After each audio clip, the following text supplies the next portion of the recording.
पुण्यात्माओं, इस अमर कथा में अरुचि ना करना है। असंख्य युगों के बाद तुम्हारा बिल्ली के भागों छीका टूटा है, ये इसको छक छक कर खा लो और कल्याण करा। पुण्यात्माओं, सत्संग के अंदर बहुत ही पुण्यकर्मी प्राणी आ सकता है, जिस पर विशेष कृपा परमेश्वर कबीर जी की होती है, अन्यथा सत्संग में नहीं आ सकता। इस पृथ्वी के ऊपर कितनी संख्या है मानव की, और पूरी संख्या, पूरी जनसंख्या के कितने प्रतिशत आप इस भक्ति से जुड़े हो, इससे आप विचार कर लेना कि आप कितने पुण्यकर्मी प्राणी हो। चाहे कोई दुख में आया है, चाहे कोई सुख में आया है, चाहे कोई अपना कष्ट निवारण करवाने के लिए यहाँ आया है या कोई परमात्मा पाने के लिए आया है, दोनों ही पुण्यकर्मी प्राणी हैं। उनके पिछले जन्म जन्मांतर के शुभ कर्म, भक्ति वाले जो शुभ कर्म थे, वो बहुत ही पुण्य हैं, बहुत ही अच्छे हैं। और जो आज मान लिए किसी के पास धन ज़्यादा है, पैसे वाला व्यक्ति है, वो भी परमात्मा की शरण में आया है, और एक बिल्कुल निर्धन आदमी है, बिल्कुल निर्धन व्यक्ति है, और वो भी शरण ग्रहण किए है, तो दोनों ही विशेष पुण्यकर्मी प्राणी हैं भक्ति सतर के। और बाकी रही बात जो पुण्य की, किसी के पास कार है, कोठी है, पैसा है, उसने पिछले जन्म में धर्म घना किया हुआ है, दान किया हुआ है, और जिसको ये भक्ति प्राप्त हुई है और उसके पास धन नहीं है, गरीब व्यक्ति है, निर्धन है, उसने पिछले जन्म में दान नहीं किया। केवल दान का डिफरेंस है, ये कोई बड़ी बात नहीं बताई परमात्मा ने। लेकिन अब अपने सारे ज्ञान न समझ कर प्रॉपरली दान भी करे और नाम भी श्रवण करे। इस बात ने याद रखे कि पार होने तो उद्देश्य है अपना, सतलोक चलने का उद्देश्य तो है ही है। किसी कारण से पैर फिसल भी जावे और ना जाने पाओगे तो कम से कम नेक्स्ट जन्म हो भी गया आपके, जब तक ये फिर सतयुग कलयुग आएगा, तब तक कम से कम रोटी की समस्या तो हल हो ही पाओगे आप। इस दृष्टिकोण से भी आपने दान करना चाहिए। और फिर ये 500 यज्ञ भक्ति रूपी फसल में ये खाद और सिंचाई का भी कार्य करती हैं। इस उद्देश्य से भी इसमें पीछे नहीं रहना चाहिए। अब दान की क्या व्यवस्था है? जैसे एक व्यक्ति के पास 2 करोड़ रुपये है और उसने 20,000 दान कर दिए, बहुत अच्छा दान है, कमाल कर दिया। और एक व्यक्ति के पास 2,000 रुपये हैं और उसने 500 दान कर दिए, ये उस 20,000 वाले से ज़्यादा दान है उसका।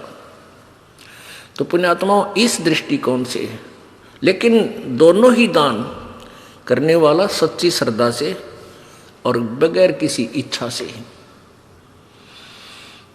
उसके एक तो हम दान करते हैं प्रतिफल की इच्छा करके,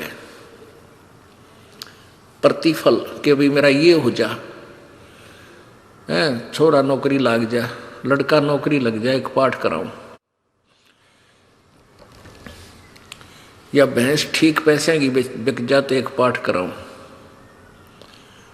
और भी कई चीज होती है, उसके 100 रुपये दर देता हूं, ऐसा काम हो जाए, ये तो आपका यही बराबर हो जाएगा। जो ऐसे आपने जो डिमांड कर ली बालक से और वो दान कर दिया, काम आपका होगा, लेकिन वो दान यहीं पैरेलल हो गया आपका, इसका आगे कोई बेनिफिट नहीं। और एक दान होता है नी इच्छा, बगैर किसी मनोकामना के पूर्णा के जो दान किया जाता है, वो दोनों फल देता है आपको। यहाँ की सुख जो भी आवश्यकता होगी आपको, वो अवश्य प्रभु देगा, और उसका पुण्य आपको सत्य यानी आगे चलने वाली कमाई में भी आपको मिलेगा। परमात्मा कहते हैं, राम रटत दारिद्र भला, चाहे टूटी घर की छान, और ये सुंदर महल किस काम के जहाँ भक्ति नहीं भगवान। तो पुण्यात्मा प्रसंग चल रहा है कि परमात्मा के दरबार में बहुत ही पुण्यकर्मी प्राणी आते हैं। वैसे तो परमेश्वर की चाह में, प्रभु की चाह में भोली आत्माएं कोई तीर्थों पर जा रही है, कोई संतों के पास लाखों और करोड़ों की संख्या में एकत्रित हो चुके हैं। उनके विषय में परमात्मा कहते हैं कि देखा देखी गुरु शिष्य बन गए, किया ना तत्व विचारा। देखा देखी कैसे जाते हैं? जैसे एक पंथ के, जो बहुत बड़ा पंथ है वर्तमान में, बहुत बड़े ज़्यादा अनुयायी है उसके, तो उनके अधिक अनुयायी होने का कारण क्या था? एक बार एक शहर में, रोहतक में सत्संग हो रहा था पुलिस लाइन में। उन्हीं उस बहुत बड़े जनसमूह जहाँ लाखों करोड़ों की संख्या में बौड़ी आत्मा इस काल के दूता में फंसी बैठी है, उनका सत्संग हो रहा था रोहतक पुलिस लाइन में। कोई भगत करा रहा था, संडे रविवार का दिन था और हम भी वहाँ चले जाते थे। एक भगत रहता था हमारा पुलिस लाइन में, वहाँ पर परमात्मा का भक्त। हम वहाँ गए तो देखा वहाँ सत्संग हो रहा। हमने इस दृष्टिकोण से सुना, वहाँ साथ ही था उनका मकान, उन्हीं के आंगन में बैठकर। तो वो क्या कह रहे थे कि आज कर्नल साहब आएंगे, प्रवचन करेंगे, बार बार ये रह कर कह रहे थे। और आसपास उन्होंने यही कह रहा था कि कर्नल साहब आएंगे और आज के प्रवचनकर्ता वो होंगे। तो जब वो आम व्यक्ति ये सोचता है कि ये कर्नल साहब यहाँ आए हैं, तो ये तो बहुत बड़े बुद्धिमान समझदार व्यक्ति हैं, इन्होंने ज्ञान को समझा है और ये फिर आगे बता रहे हैं, इसलिए हमें कोई शंका की गुंजाइश नहीं रही कि जहाँ ऐसे अधिकारी अफसर भी यहाँ आए हैं। तो वो भोली आत्मा काल के जाल में न्यों फंसती चली गई। अब उस कर्नल साहब ने अपनी मिलिट्री के बारे में तो जानकारी हो सकती है, लेकिन अध्यात्म ज्ञान को वो क्या जाने। जैसा भी रंग उस नकली गुरु ने रंग दिया, उस भोली आत्मा ने स्वीकार किया और आगे फिर वक्ता बन गया। आप तो जीवन बर्बाद कर ही रहा है और लाखों हजारों की संख्या में काल के जाल में फंसाने का अपराधी और बन गया। तो वहां ऐसे चली गई बोली आत्माएं। जैसे ये दास पहले साला सर जाया करता, चूरू जिला राजस्थान के अंदर एक हनुमान जी का मंदिर है, आसपास क्षेत्र में वो बहुत वेल नोन है। ये दास हनुमान जी का पुजारी था, बहुत अच्छा, क्योंकि श्रद्धालु ही होता है, उसका ब्लाइंड फेथ होता है। और जो इन लाखों करोड़ों की संख्या में एकत्रित जो भक्तजन है, श्रद्धालु हैं उन नकली संतों के पास, वो वास्तव में श्रद्धालु हैं। वो बिल्कुल कोई ऑब्जेक्शन ही नहीं करते अपने दिमाग में, गुरुजी क्या बता रहे हैं वो सुनते रहते। उन्होंने उन नकलियों पर ब्लाइंड फेथ कर लिया, सतगुरु जानकर उनको सतगुरु मानकर ब्लाइंड फेथ कर लिया। और वो है नकली, उनको कह भी नहीं पता। तो उस श्रद्धा की भावना का दुरुपयोग कर लिया उन काल के दूतों ने और लाखों करोड़ों बूढ़ी आत्माओं को काल के मुंह में उलझा दिया। ये दास जब वहाँ जाता था सालासर गांव, उस शहर में, उस नगर में, गांव है ग्राम सा छोटा, तो वहाँ क्या देखा करते, यहाँ की महिमा कि भी ये राजस्थान का मंत्री आ रहा है, ओहो हो भाई फिर तड़ कमाल की बात है। ये हरियाणा का सिरसा से मंत्री आ रहा है, ये एमएलए आया हुआ है। उनकी वहाँ गाड़ियाँ खड़ी होती, कोई गनमैन होते तो वो बताते थे। तो हम ये सोचते थे भाई फिर तो यहाँ कुछ ना कुछ बात जरूर है। अब बताइए, ये हमारा पैमाना था नापण का भक्ति और भगवान का,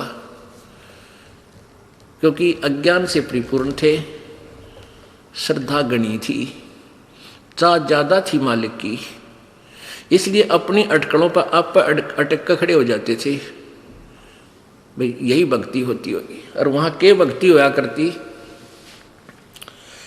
एक सूखा नारियल, अरे एक इतना कपड़ा लाल लंगोट, वो बोला करते उसका धजा। उस नारियल ने गधे नहीं खावे, ना उसमें गिरी कति सूखा खड़ंग, और वो चढ़ाया करते बाबा जी के माथे पर मारते नो। वह इतनी बूढ़ी ही मूर्ति मंदिर में रखी और शकल की भी कोई ना डंकी बासी आओ, बता के पूजा करते हम, किसे दिमाग खराब हो रहे थे हमारे। और भीड़ हो जाती गणी, नू मारा करते फेंक कर, शर्म लगती भगवान हनुमान गए की मूर्ति गए हैं, और सफल हो जाते भाई ठीक है हाजरी लाइए बाबा जी। ये बड़ा बाबा जी बैठा था, मेरे ठग बैठे थे, वो 500 नारियल लाते होंगे, 500 नारियल सूखे, और उनको थोड़ी देर में फिर गिठड़ी नो की नो भरका बोरियों में बाहर दुकानों पर सेल कर देते थे। वहाँ मान ले 10 रुपये का हमें मिलता था, तो वो 5 में उल्टे दे देते थे उनको वापस। ऐसे वहाँ उनकी बाबा जी की पूजा चल रही थी। अब बजरंगबली हनुमान जी तो पहलवान आदमी था, अच्छा घी दूध फल केले खाया करता, और सूखे नारियल ने शर्म मारा करता, और इतनी दजा वह बांध दिया थे कपड़ा उसके। तो ये पूजाएं थी। तो हमारा जो पैमाना था भक्ति के सतर को नापन का, वो कति बेकार था। ऐसा ही सभी का है जब तक तत्व ज्ञान नहीं होता। तो पुण्यात्माओं, आपकी बहुत ही अच्छे पुण्य है जो आप मालिक को पहचान चुके हो, और जो देर से में आवेंगे वो बहुत रोएंगे, बहुत पछताएंगे, क्योंकि वहाँ बहुत अच्छी आत्मा गई हुई है, बहुत ही नेक आत्मा उनका जा फंसी, क्योंकि जिनको चाह भगवान की वो अच्छी आत्मा तो है ही। अब उन पंथों से वापस आ रहे हैं और कति लुटपट गए। ऐसा बताते हैं कि मेरे पास 4 ट्रक चला करते थे, 2 कार थी, अच्छा एक फैक्ट्री ला रखी थी, और बड़ी श्रद्धा से प्रत्येक महीना हम उस गुरु जी के पास जाया करते थे जहाँ लाखों लोग इकट्ठे होते हैं। और आज घर में भी दुख, शरीर में भी कष्ट, वो ट्रक भी बिक गया, वह कार भी बिक गई, और शरीर में आपत्तियां नरी आएगी। अब यही बात है कि जब तक हमारे पुण्य चलते हैं, पिछले संस्कार के जो अच्छे हैं, जब तक उनका दौर चलता है तो जीव सुखी नजर आता है, और जो भी उसको लाभ हो रहा है वो हो रहा है प्रारब्ध से, और वो सोचता है कि जैसे मैंने इस गुरुजी से उपदेश ले लिया, इस गुरुजी के कारण हो रहा है। अब फिर उनकी विरानमाटी शुरू हुई, वह दुर्गति शुरू होगी, वह गुरुजी भी वही है और वह पूजा भी वही है। अब कैसे ये दुख क्यों आ गया, जबकि दुख तो सुख में परिवर्तित होना चाहिए। इतने उनकी बुद्धि काम नहीं करती।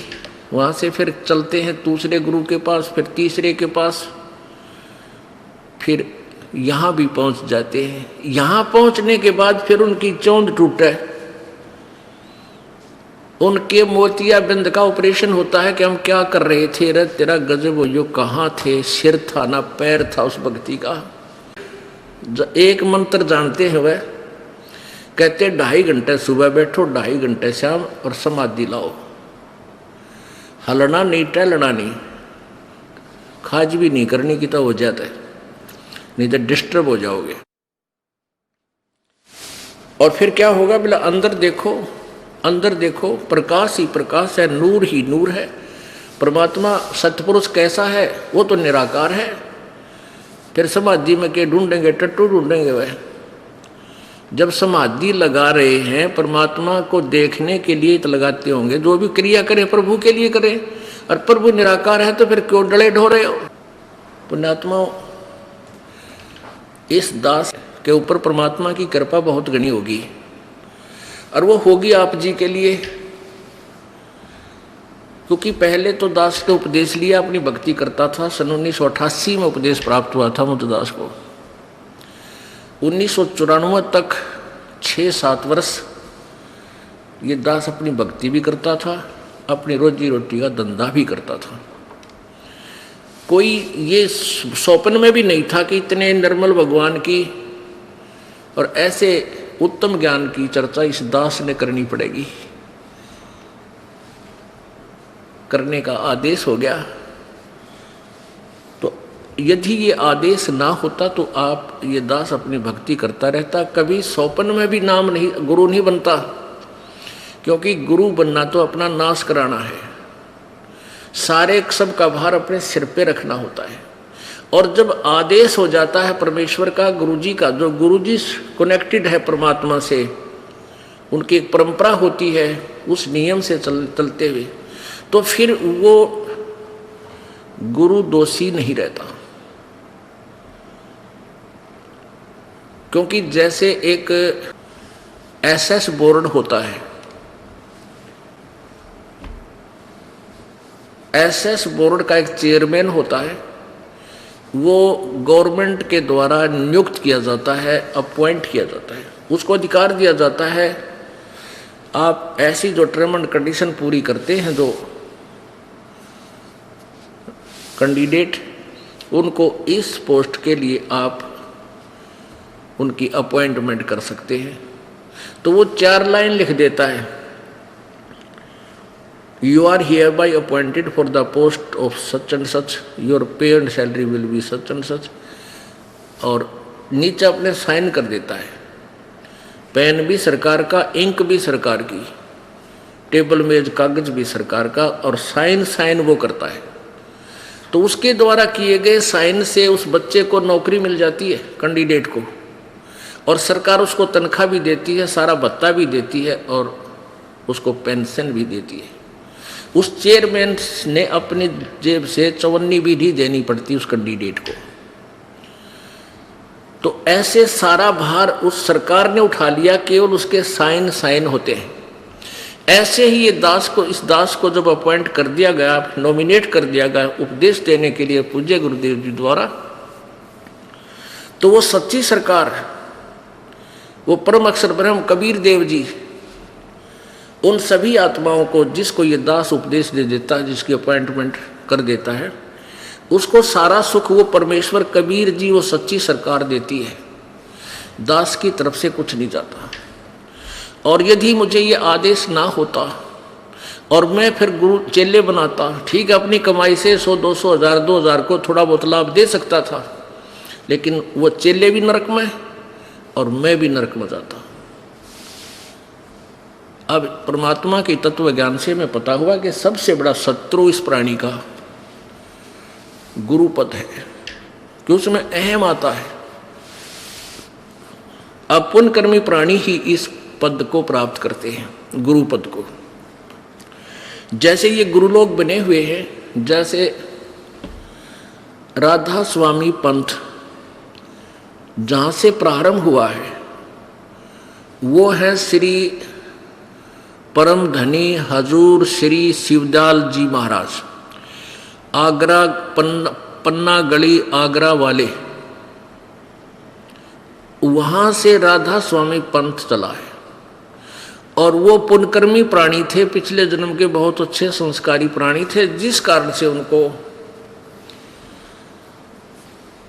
ये चाह थी प्रभु की।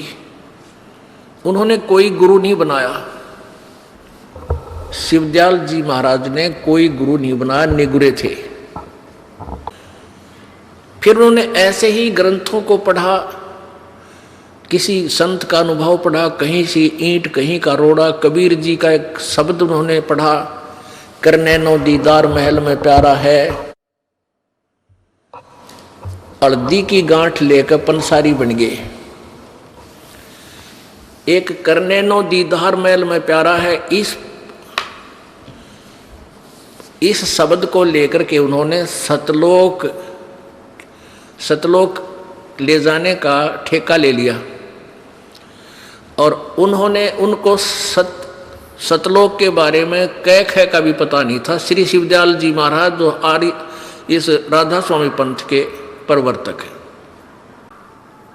अपने आत्माओं, यह बात आपके सबके खटकेगी, दे भूत लाग रहा कल की मारने, ये उसे है सारे जो शिवदयाल भी भूत बना था, अब दिखाऊंगा आपको। ये शिवदयाल जी भी भूत प्रेत बने, क्योंकि साधना गलत होने से फिर ये ऐसे ही दुर्गति को प्राप्त हो जाते हैं। अब पुण्यात्माओं, ये जो प्रसंग आ जाता है कि श्री शिवदयाल जी को भी ज्ञान नहीं था, बिल्कुल नहीं था, सतलोक का बिल्कुल ज्ञान नहीं था, ना उनके पास कोई भक्ति थी, ना उनके पास मंत्र थे। इस दास को कोई शौक नहीं है किसी की आलोचना करने का, लेकिन ये दास एक टीचर बना दिया परमात्मा ने, आध्यात्मिक शिक्षक टीचर। और एक टीचर का कर्तव्य बनता है, यदि बच्चे गलत ज्ञान ग्रहण कर रखे है, उन्होंने सवाल गलत निकाल रखे है, उसको ठीक करावे। पहले के किसी अध्यापक ने कोई प्रश्न गलत हल कर रखा है और सभी बच्चों ने वो नोट कर रखा है और उसी का रट्टा लगा रहे हैं, और दूसरा अध्यापक आता है, उसकी नजर चढ़ जाता है कि ये बच्चे गलत जो है ना प्रश्न हल किए हुए हैं, तो उसको ठीक करा देता है, उसका प्रथम कर्तव्य बनता है।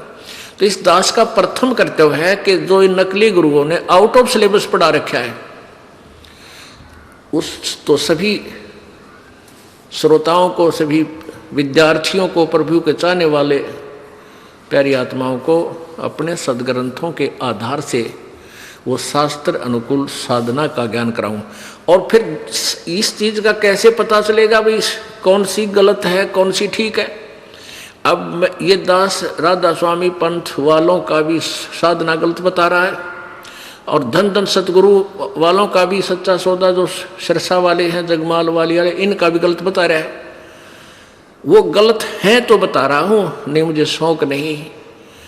आज एक इतना फॉरवर्ड हो गया है समाज, मानव समाज, यदि कोई किसी संत के बारे में कोई भी टिप्पणी करता है तो उस पर मुकदमे शुरू कर देते हैं। लेकिन ये दास 10 वर्ष से यही आवाज लगा रहा है, किसी की हिम्मत नहीं पड़ती कि जाओ कोर्ट का दरवाजा खटखटा दे। हाँ, बदनाम जरूर करने लगे, गुंडा है, बदमाश है, चोर है, उस आश्रम में बकवाद करते हैं।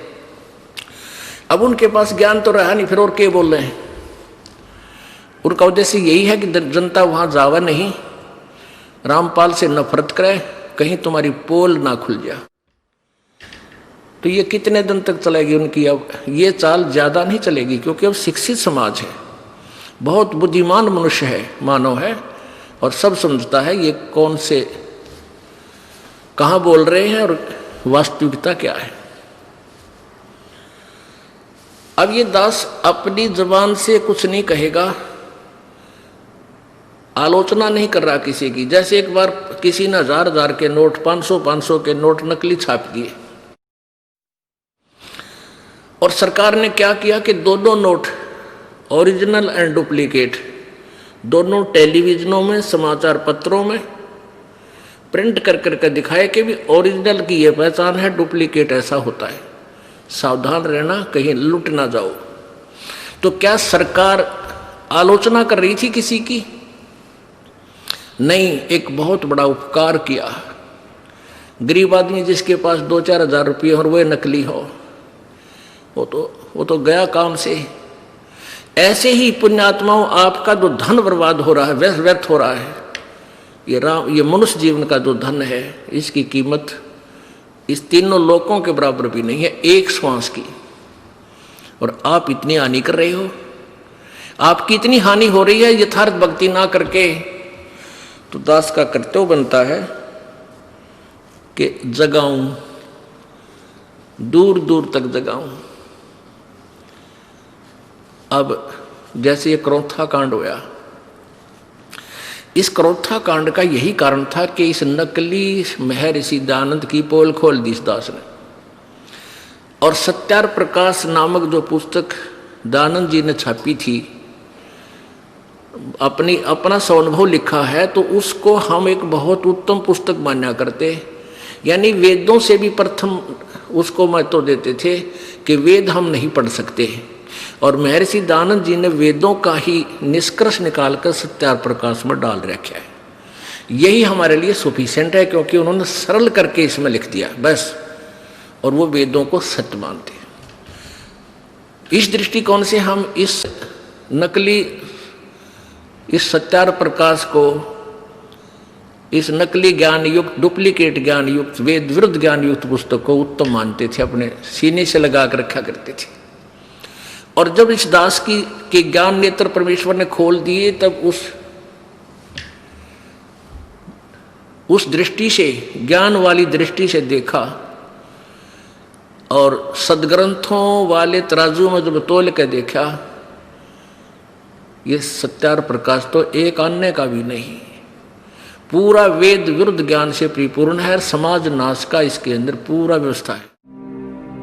और अधिक जानकारी वसंत रामपाल जी महाराज जी से निःशुल्क नाम दीक्षा प्राप्त करने के लिए संपर्क करें। हमारे संपर्क सूत्र हैं 8222880541 8222880542।